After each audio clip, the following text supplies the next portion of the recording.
Excited to be in game week, and been a long time since we played. So excited to have the fans back, and things somewhat back to normal from a game day atmosphere standpoint.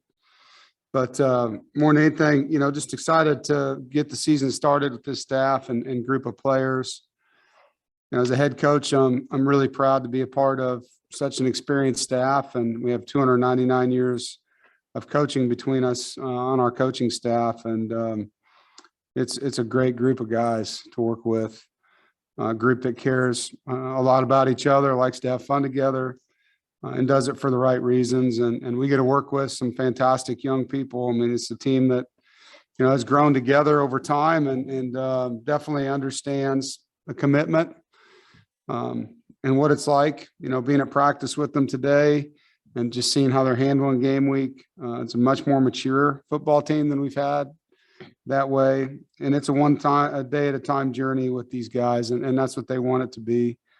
And that's what it's about. And, we're all about winning the day. And, it's cliche, I guess, to stack days now, but that's really the focus of this group, and trying to be the best version of ourselves as men each and every day, as students, as athletes. I've enjoyed the process of fall camp. It was great to have a normal fall camp and get to coach football in a preseason. And it's been a challenge. It's been hot. We've had some crazy hot weather here, and these guys have endured that.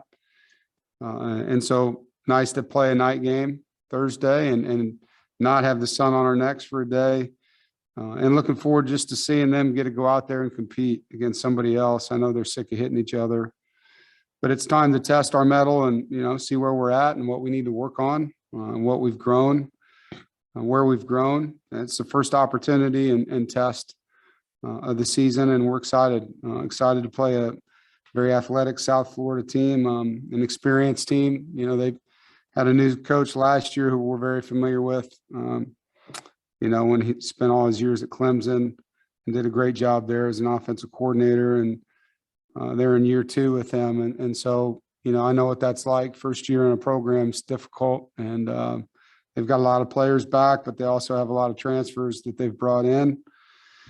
And so, I know he'll have his team ready. For us, I've always felt like the opening games, you're chasing a lot of ghosts, particularly coming out of a COVID year, because there's opt-outs on the team that you're playing that are back, and then there's transfers, and there's new guys and different jersey numbers, and maybe there's a handful of new coaches. But early in the season, I feel like, and really year round, but particularly early, and you see it in bowl games, there's some sloppy play. There's a lot more games that are lost than won at the beginning of seasons, and we've made that a major focus here, to be the best team we can. Here, we need to get out of our own way and not beat ourselves, minimize, pre-snap things that we can take off from a focus standpoint, minimize post-snap things from emotional standpoints. In a game, making your layups, taking the gimmies that are there and making those routine plays, and then really competing on special teams to give ourselves an advantage. I feel like our guys have worked really hard with Coach Goebel in that area. And in my career, and for most head coaches, I think you could say the turnover margin and explosive play battle tells a lot. And so those are major points of emphasis for us. When it comes to our roster, I really like the competition we've had. Just going to start on offense, with our offensive line, to have the ability to rotate some guys and some versatility. Icky and Zavala and Grant and McMahon and Spees and McKay and Eason are guys that we feel like can all play and will play. And Dylan's, a guy that can play multiple spots, guard and center, and Tim McKay can play multiple spots. Spees can play multiple spots. So, we feel like we have some good flexibility there. I think Devin Leary's in a really good spot, not just physically, but mentally and emotionally. I like where he's at. He's confident. He's comfortable. He's ready to lead. He's built really good relationships with his teammates. Our backfield has experience and there's talent. When you look at what Bam and Ricky can do, and the way Jordan has improved, the way Delbert Mims has improved, There's a lot of hands back there that can help us win. The tight end position, probably the biggest spot where we lost production from last year on offense with Kerry leaving. Dylan Parham, I'm excited for him in his 6th year to see how he can play, not just as a blocker. He's been a really good blocker for us, but how he can evolve now as a pass catcher. I think Trent Penix and Chris Tootle are 2 young guys that have our coaches excited. I'm excited for them. They're both guys that have changed positions to get on the field more. And they have some versatility, Chris being a former receiver and Trent being a former running back, where they can do a lot of things out of that tight end room. And then Cam Walker's a lunch pail guy that's worked really hard. At receiver, obviously the experience there excites us with Emeka and Thayer and Devin Carter, CJ Riley, Porter Rooks, and then Julian Gray, one of our newcomers that we expect a lot out of. As the year goes on, you'll probably see him more and more. But that's really the group there offensively. And, just systematically being in Tim's system another year allows him to grow it. The philosophy doesn't change, to be aggressive and be balanced and, finish every drive with a kick. And I think that's the biggest thing offensively, using our personnel the right way and Devin being a distributor of the ball. On defense, a few newcomers with the transfers, but, our D-line rotation, you'll see Savion, you'll see Corey Durden, CJ Clark, Josh Harris, Daniel Joseph, Davin Van, and Danny Blakeman. Those guys have all rotated throughout camp, and our D-line, like most D-lines, is going to rotate players. The guys that take the first snap of the game are going to be the guys that graded out the best each week. Our top 3 linebackers have gotten a lot of pub, and we expect a lot out of them. I think Peyton is poised and healthy and has grown a lot as a player, particularly just the mentality of how to practice and how to study film. A lot different, not different in how hard he's going to play, I can tell you that. But just, the maturity that he has now compared to a year ago. Isaiah Moore has improved himself athletically a lot. Still a great leader, but, has lost some body fat and is really moving well. I think he's poised to play really well. I think Drake also has changed his body, and those 3 guys are the heartbeat, of what happens on defense. They make a lot of plays. They can all run. They all have game experience. And then, in the absence of Drake and Peyton, we were able to get Levi and a lot of work as our, not just our Sam, but as a rush player for us and special teams guy. And then Jalen Scott, we're really happy with his progress. A guy that's really changed his body, maybe one of the most improved when you talk about the linebacker body type from last year to this year. I think he was like 260 something last year in the fall camp, and now he's in the 220s and looks really good. At safety, Tanner Engel returns and wants to be in the game the whole game, and he's got to do a great job for us being the player that he can be. He's a dynamic guy. He's a contact guy. He's a great leader. Jaqueen and him and Tyler Baker-Williams, those 3 guys, when they're all in there together, do a great job. And we've added some good competition. It's been fun seeing Cyrus and Khalid Martin push those guys in front of them, and Devin Boykin, Josh Pierre-Lewis, who have a role for us as well, and Rakeem Ashford, the corner position. That competition is still going. It's been really fun to see. We've got some talented corners that are all playing and have to play well and will play in the game. Between Shy Battle and Derek Pitts and Chris Ingram and Tayshawn Smith and then Aiden White. There's 5 guys that are pushing each other every day. And like our D-line, we don't really have 2 guys, that we look at as starters. There's multiple guys that'll play in that room, and whoever plays the best will continue to be the starter in that room. And we'll have a rotation, and the way offenses play now at their tempos, we need to have a rotation in many of these spots. Our specialists, as you guys know, Chris Dunn and Trent Gill and Shimko, our long snapper, those 3 guys have been together now going on 3 years, and looking forward to seeing them together again. I think Thayer is our punt returner and Bam is our kick returner. And it's a must-win area. It's an elite group that has game experience that needs to give us an edge. As far as game day, having a night game at Carter Finley, very excited for our team, for our fans, to be back together at home on a Thursday night. Our Thursday nights have been electric and expect it to be. I appreciate Boo Corrigan and Fred Demarest and the admin staff for the improvements that have been made in the stadium. I think the beer garden area, the party platform, or whatever we're calling that up there, it's going to be fun, for those that take advantage of it, and hopefully give you a reason not to leave at halftime, stay in there and hang out with us and enjoy what's going on. We need a 4-quarter crowd. We need it rowdy. And I hope that you're ready to do that, coming back from COVID and where you couldn't really be a part of our game day. I know it's now here, and that's what makes us different. We're asking for our fan base and our student section to be a 12th man that has one thing in mind, and that's making life hell on the opponent and lifting the spirit of our team and making it hard on their team. And I think we have a fan base that can do that. We need you to do it for as long as it takes. If it's 4 overtimes, it's 4 overtimes. But it does give us a unique environment here when we have it the way that it can be, and I expect it to be that way Thursday. I think we have an incredible tailgate here, and I want our fan base to take advantage of that.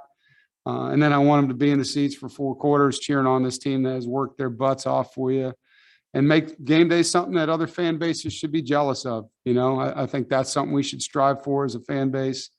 It's definitely an opportunity for us to be a part of this together. And we talk about our mission statement here as one pack, one goal. It's a united mission to win a championship. And it's united, not just players and coaches. It's all of us. It's our fans. It's our administration. It's our students.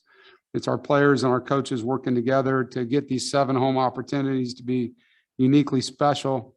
And we want it to be that. We want you to be a part of the journey with us.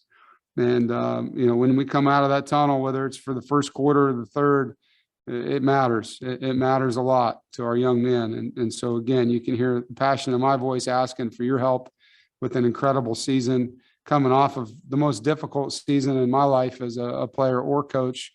When you talk about what we went through last year, what a reward to play on a night at home against a team. And regardless of who it is, I think just the opportunity to have that Wolfpack fellowship and brotherhood. And like I said, let's make everyone jealous about how special it is here on game day. So with that, I'll open it up for any questions. Aaron Beard, do you want to start us off? Yeah. Hey, Dave, you have a familiar face at quarterback in the sense that you saw Fortin play against you guys several years ago for the team in blue, but he hasn't played much at all, obviously, since, and he didn't have there wasn't a ton of film on him before that. How do you sort of scout a guy? Do you look at the film, even though it was at UNC, or how does that work? Yeah, I mean, when we played him, obviously it was a long time ago in his career. We know that he's grown a lot since then, and he's going to be a much better player than he was that day. We have a lot of respect for him and know that he won a battle with, another ACC quarterback that transferred in there. So it wasn't like it was handed to him. He earned it. And I think last year they had a, challenging situation offensively. You can tell there was a lot of rotation, a lot of guys in and out. And I know that couldn't have been easy for him either. Just reading as much as I could get on, their situation, sounds like he really stepped up in their offseason program and in their spring and earned a lot of respect on their roster. So, he got a scholarship to that other school for a reason. And, we knew that they've recruited well there at quarterback. So, he's a guy that has a lot of talent. David Thompson. Hey, Coach. Obviously, Devin Leary's coming in as the starter, but have you decided on his backup? Both Ben Finley and Aaron McLaughlin are kind of listed as oars. Both of them could play. Both of them will be ready to play. Ben has more game experience than Aaron. So, right now it would go that way. If it ended up being a long-term thing, you may see both of them, but they both have had good camps. I think we're in a good situation with their progress. I think Ben is a way better player than he was a year ago, and Aaron is really poised love his size and the way he can run the ball. And it's just a matter of him getting more and more reps. But I like the way that we're set up there right now. Andrew.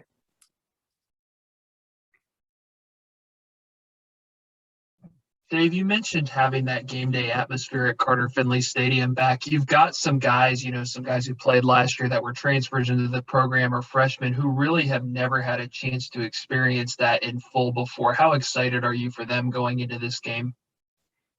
Yeah, I mean, I think it's a gift, that these guys get. It's part of the sweat equity. I think that you earn that, as a player. You work so hard for these special moments, coming out of the tunnel when the Carter is packed. It's unique. I've been in 4 Power 5 conferences, played in a lot of stadiums, and when ours is the way that it can be, it's one of the best. It is. The entry is special, and I've been through there many times as the head coach now, and each time it's wow, when it's lit up the way that it can be. So I'm happy for them to get their first. I think it's going to be unique for college football. There's a lot of players on all of our rosters that haven't experienced crowd noise at all. You think about last year's class plus this year's class, plus whatever transfers came in your door.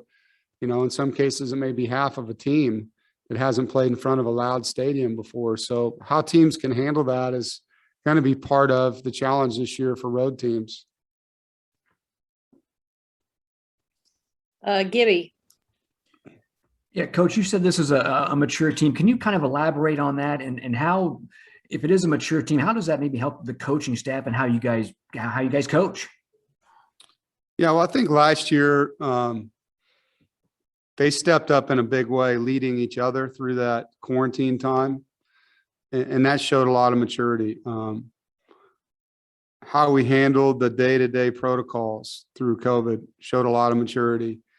I think we made a lot of immature things happen on the field still in that. And so we were able to take the good, the bad, and the ugly, I think, and go into the offseason and really praise them in some ways and challenge them in some ways. We had 109 penalties last year, and that's a lot over, the course of 12 games. And we can't be like that. And when you break down what they were, the guys, I broke them down to them. I showed them, here's all of them. And here's the ones on offense. Here's the ones on defense. Here's the pre-snap. Here's the end play ones.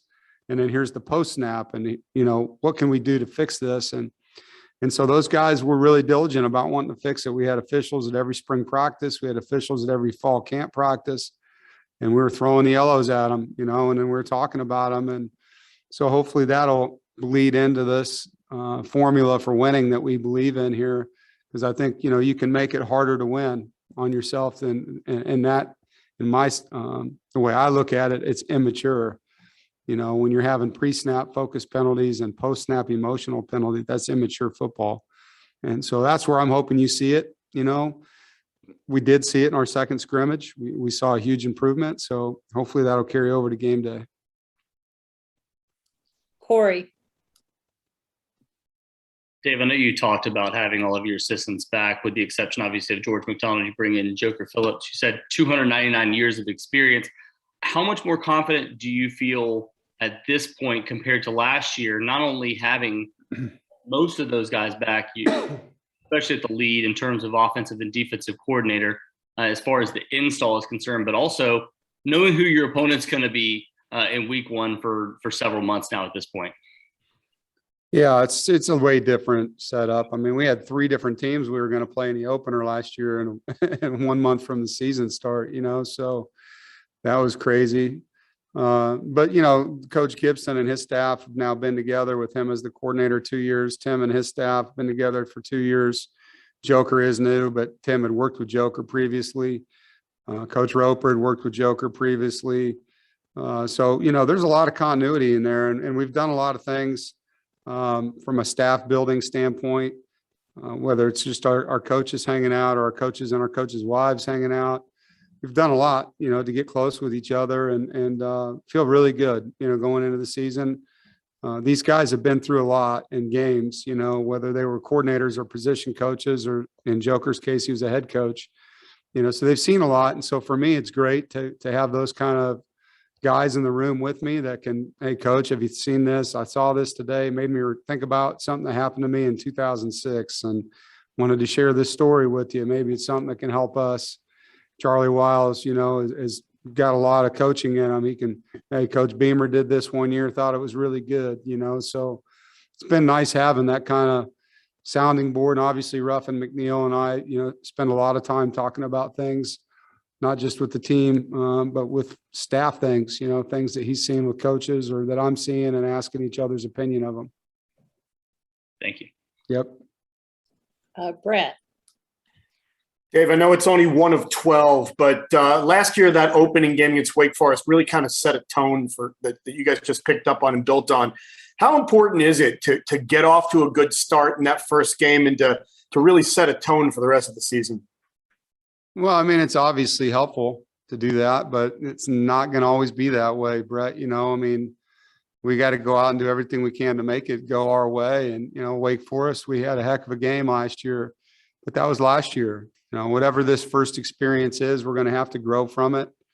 Hopefully it's a win. That's what we're all trying to do. Both teams are, but it's a long season and we need to take whatever we can from that first game. And I think the biggest goal of this team is to get better every week. Every single week we want to grow and learn and improve. Thanks. Yep. Jonas. Coach, entering year 9, third longest tenured coach in the league. In college football, 9 years is a long time at one spot. What's the key to that kind of longevity at one spot? And looking back over your 9 years, how are you different now from year 1 here in Raleigh? Well, it's a blessing to be here this long, for one. You're not always wanted as long as I've been able to stay, and winning obviously is part of that. What we do from a recruiting standpoint, how we develop players, the type of young men that want to be here, and the things we've done in the community, the things we're doing in the classroom, all of it plays into the product and the way our former players have done in the NFL, the way they talk about our team, our coaches, and I think there's just a lot to it. It's rare to be somewhere as long as I am. Obviously, football has been played here. I don't know if it's 138 or 139 years now at NC State.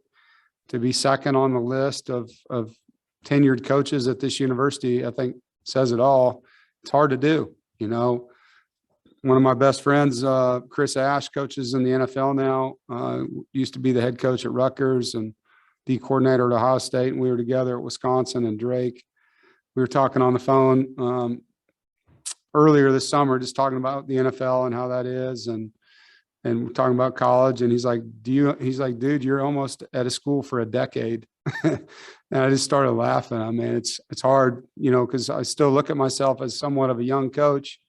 I'm used to being called that. Now I'm the third oldest in the league and second long standing in the conference. So it's kind of crazy. But it's a total blessing that Sarah and I have been able to be here this long, and our children have been able to stay in their schools as long as they have. And we hope that we're here for the duration, until I'm done with this sport. Or the sport's done with me, whatever it is. But we love the city of Raleigh and the fan base and what this state brings geographically. As someone that lives here, we're in a really, really awesome place to live. I mean, I think you guys that have been here for most of your lives know that. I've been all over the country. I've lived in California to Montana to Illinois to Iowa, Kansas to Wisconsin. To be able to not get on an airplane and go mountains to lakes to rivers to ocean, it's pretty unique. And so consider myself blessed to live in such a great place. Aaron. Yeah, Dave, a lot of the talk in July was about the 85% mark on vaccinations, and now we're at game week. Do you have an updated number on where you got? And the other thing I wanted to ask about that was, how did you handle those conversations with the team, whether it was education? Maybe you're not trying to push it on them, but I'm sure you had guys that had concerns and questions. Yeah. So how did you handle that? We're above 90%, Aaron, close to 100. As far as the team, this started back when the vaccine came out. So our coaches started getting it, our older coaches first and at-risk coaches, and then more and more, vaccinations became available. And then we just started, talking to the guys about it openly. Where do you need information? What can we do to help you with it? We brought our team doc. He's been in multiple times. He's had visits with our entire team. He's had individual visits with guys that wanted to ask more individual questions about it. Same with our coaches. I mean, we had coaches that had questions about it. So, offering them opportunities to get that. And then, eventually there was decisions made, about whether you can travel or not travel as a staff member or an athlete. And, like I told the guys, at some point in time, you're going to have to make a choice, and you may not like your choices, but you're going to have a choice. And for us, the choice is to get the vaccine and be a part of everything, or not get the vaccine and not be a part of everything, but still be a student and, on scholarship and on the roster and all those things. I'm not going to hold a grudge or be upset with anybody. But at the end of the day, we all saw what this did to our country last year. And I think we're all in a different place now, knowing that there is protection for those of us that, believe in the vaccine and see the numbers that what's going on in the hospitals for the unvaccinated population. It's been tough. And so just trying to provide all that, the best of our ability, and keeping everything out of it from a political standpoint, everything out of it other than the medicine, and just trying to leave it at that. I'm not a guy that goes to get advice from someone that isn't professional at it. If I have financial advice, I'm going to go to a financial advisor. If I have medical advice, I'm going to go to a doctor. And one thing about the Triangle, we have phenomenal healthcare, and so we're able to get some really good answers from people that have studied this for a long, long time. If I could ask a follow-up real quick, is there a competitive advantage is this even factored into your thought of, guys being able to have team meetings and do the things that you normally do? Yeah. Or the more likely to be available or less likely to run into a problem? Yeah, I think so. I mean, for us, inside the Murphy Center, we're 100% vaccinated. And so it's for us to be able to, we still have to wear a mask in here because that's the policy on our campus. But, we can have meetings with our guys, and, the contact tracing rules, as are different from CDC and university standpoint. So I think it's a lot different than waking up every day, looking at my cell phone and seeing who has a runny nose, and these 20 players can't come to the building because of it. Like, we don't have that anymore. If you have symptoms, you're removed until you have a negative test, and it's just one person that has to leave, and a lot different than last year when it comes to who could be pulled out of your roster or your staff, and not just your coaching staff, your training room staff, your dining room staff, your nutrition staff, your weight room staff, your operations staff. Like, you could lose a lot of workforce last year because of one person not feeling well. And so I feel like there's a huge competitive advantage if you can prevent that from being how you live on a daily basis. And we've been able to do that. So it's nice to be able to have that kind of setup right now. Coach McClam. Dave, you mentioned the transition from camp to game week. Is there a palpable feeling you get when you make that move? And how is this group handling it compared to the other guys you've had at NC State, other teams you've had at NC State? You look like the old man of the sea, Rob. Man, that is a good look, dude. I'm kind of distracted.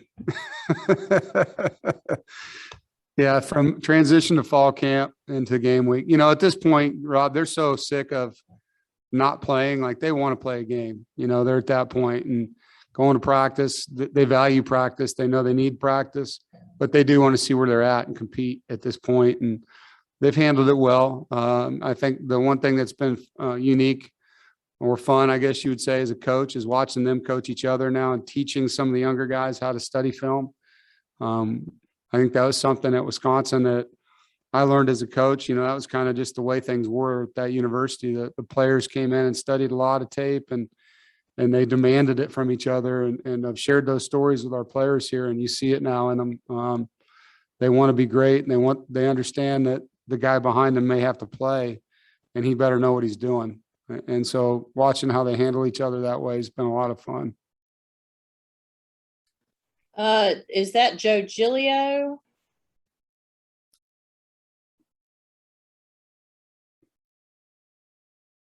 Joe Skirdo. Okay, go ahead. I'm sorry. No, you're good. Hey, Coach. So I know you're talking about the defensive rotation and all that, and I know it is a veteran group, but like, what would kind of be a major expectation that you have for this veteran defense coming into the year? Yeah, I mean, I think to put numbers on it, I'm not sure I can do that. You know, I think the biggest thing we want to see, it starts on defense with how we play on the line of scrimmage. You know, I mean, and I think that's programmatically how we win. We have to win the offense and defensive line of scrimmages, and we've got experience and depth on the defensive line. We expect those guys to battle in there for us and create havoc and disruption and to beat the other team in plays in the backfield. Like, that's one of the things we look at. We call them bombs, but how many bombs go off where we're in that backfield versus our backfield? The next thing is defensive takeaways. You know, how many times are we going to get the ball back for our offense? I think that's a big deal. You know, and 2 years ago, we were really bad in that area and we had a bad season. You know, I think the more we can set up the offense defensively with 3 and outs and takeaways, the more points we're going to score, the more games we're going to win. And lastly, it's just the explosive plays. You heard me talk about that earlier. We can't give up explosive plays for touchdowns. We can't. They're going to happen. They're going to have plays over 20 yards in games. Offenses are built that way now, but we got to get them down on the ground and survive that down and get to the next down and stop them. And so those are the kind of things I'm looking at. You know, I'm not going to, hey, we got to be third in this category or second in this category. No, you know, I think it's more about just creating disruption and takeaways and limiting explosive plays for that other side of the ball. All right, last question, Corey. Dave, I know there's been a lot of talk about the linebacker core so far this season, but the defensive line for you guys, with the exception of losing Aleem McNeil from last year, obviously one of the best defensive linemen in the country, but you guys get a lot of experience back. You have a lot of talent. And you also add a piece in Corey Durden. What are your thoughts on the defensive line going into this season, and where do you think that unit stands right now? Well, I think it's a hungry group. It's a group that probably feels disrespected a little bit. You know, I think there's been a lot of things written about them in a negative way that they've read, and I think there's a chip on their shoulder. I think Daniel Joseph's a guy that plays really hard. Savion, you've heard me talk. I think he's set himself up for a really good year. He's in good shape. He's 290 pounds. He's playing very confident. It reminds me of kind of how Contavious was. He was just kind of in the right place for a couple of years, and then he broke out as a playmaker. And I think, you know, Savion's in that spot. Corey Durden's a really versatile guy. He can play inside and outside and has played himself into really good football condition. I like how hungry he is. He's got something to prove. He wants to finish his career the right way. And, you know, the Davin Van can also play nose and 4 technique or 5 technique, and what he brings to the table. There's depth. I think they need to produce. You know, I think that's a group that and wants to and has shown the ability to do that. CJ Clark's probably been one of the most impressive guys up front in training camp. It's been fun watching him and Grant Gibson compete against each other every day. But he really is playing hard. You know, he's got a high motor, and so it'll be fun to see that group on game day and the rotation, see how it all plays out with them. Thank you. Mm-hmm. All right, everybody. Thank you. Thank you, Coach. You bet. See you Thanks, guys. Dave. Annabelle. Yes. Thanks.